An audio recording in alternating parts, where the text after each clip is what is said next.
ನಾನಿವತ್ತು ಹಾಲು ಸೋರೆಕಾಯಿ ತೊಗೊಂಡಿದ್ದೀನಿ ಪಲ್ಯ ಮಾಡೋಕ್ಕೆ.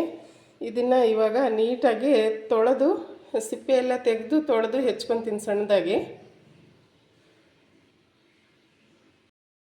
ನಾನಿವಾಗ ಇದನ್ನು ಸೋರೆಕಾಯಿನ ಹೆಚ್ಚಿಟ್ಕೊಂಡಿದ್ದೀನಿ ಈ ಥರ ಸಣ್ಣದಾಗಿ. ನೀರಲ್ಲೇ ಹಾಕ್ಕೊಂಡು ಇಟ್ಕೊಂಡಿದ್ದೀನಿ. ಒಗ್ಗರಣೆಗೆ ಒಂದೆರಡು ಈರುಳ್ಳಿ, ಒಂದು 10ರಿಂದ 15 ಹಸಿಮೆಣ್ಸಿನ್ಕಾಯಿ ತೊಗೊಂಡಿದ್ದೀನಿ. ಈ ಥರ ಅಡ್ಡ ಅಡ್ಡ ಹೆಚ್ಚಿಟ್ಕೊಂಡಿದ್ದೀನಿ.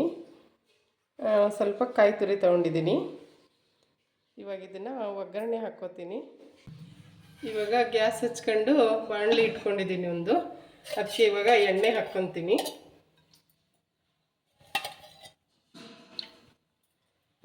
ಈ ಸ್ಪೂನಲ್ಲಿ 1-2 ಸ್ಪೂನ್ ಎಣ್ಣೆ ಹಾಕ್ಕೊಂಡಿದ್ದೀನಿ. ಇದು ಸ್ವಲ್ಪ ಕಾಯಲಿ. ಇವಾಗಿದು ಎಣ್ಣೆ ಕಾದಿದೆ. ಇದಕ್ಕೆ ಸಾಸಿವೆ ಹಾಕ್ಕೋತೀನಿ.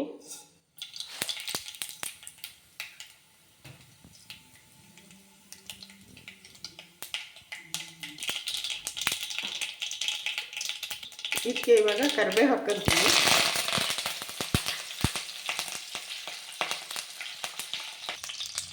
ಇವಾಗ ಹಸಿಮೆಣಸಿನ್ಕಾಯಿ ಹಾಕ್ಕೋತೀನಿ.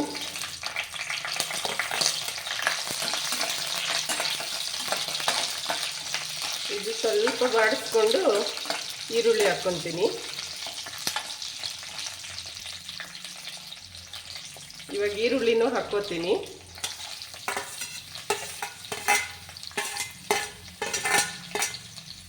ಇದು ಸ್ವಲ್ಪ ಬೇಯಲಿ.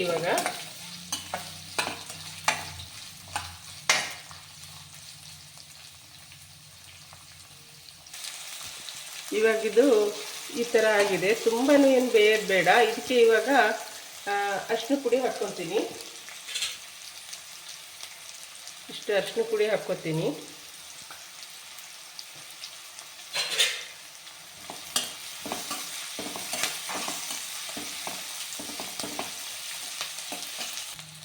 ಸಾಕು. ಇವಾಗ ಇದು ತುಂಬ ಏನು ಇದಾಗೋದು ಬೇಡ. ಇದು ಸ್ವಲ್ಪ ಬೆಂದಿದೆ. ಇದಕ್ಕೆ ಇವಾಗ ಕುಂಬಳಕಾಯಿ ಹೆಚ್ಚಿಟ್ಕೊಂಡಿದ್ದೀನಲ್ಲ ಅದನ್ನು ಹಾಕ್ತೀನಿ.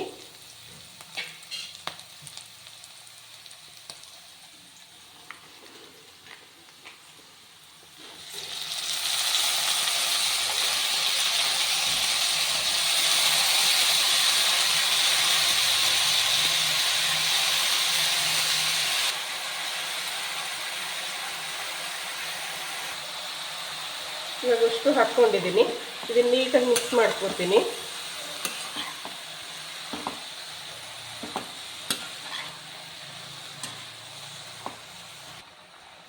ಇವಾಗ ಇದನ್ನು ನೀಟಾಗಿ ಮಿಕ್ಸ್ ಮಾಡ್ಕೊಂಡಿದ್ದೀನಿ. ಇದಕ್ಕೆ ಇವಾಗ ಉಪ್ಪು ಹಾಕ್ಕೋತೀನಿ.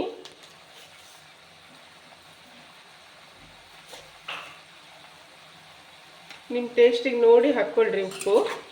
ಇದನ್ನ ಇವಾಗ ನೀಟಾಗಿ ಮಿಕ್ಸ್ ಮಾಡಿ ಇದನ್ನು ಬೇಯೋಕ್ಕೆ ಲಿಡ್ ಮುಚ್ಚಿ ಇಡ್ತೀನಿ.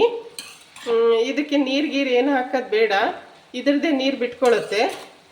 ಇದು ಚೆನ್ನಾಗಿ ಬೇಯಲಿ. ಇವಾಗ ಇದಕ್ಕೆ ಲಿಡ್ ಮುಚ್ಚಿ ಬೇಯಕ್ಕೆ ಬಿಡ್ತೀನಿ.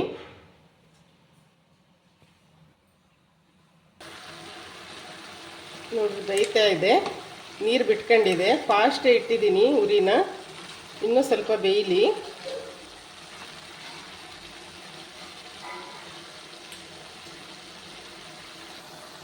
ಇದಕ್ಕೆ ಇವಾಗ ನಾನು ಕಾಯಿ ತುರಿ ಹಾಕ್ಕೋತೀನಿ. ಬೆಂದಿದೆ ಇದು. ಇವಾಗ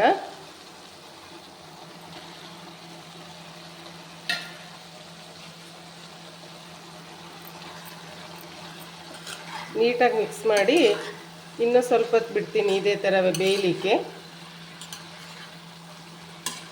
ನೀರೆಲ್ಲ ಹೋಗೋವರೆಗೂ ಬೇಯಿಸ್ಕೊತೀನಿ.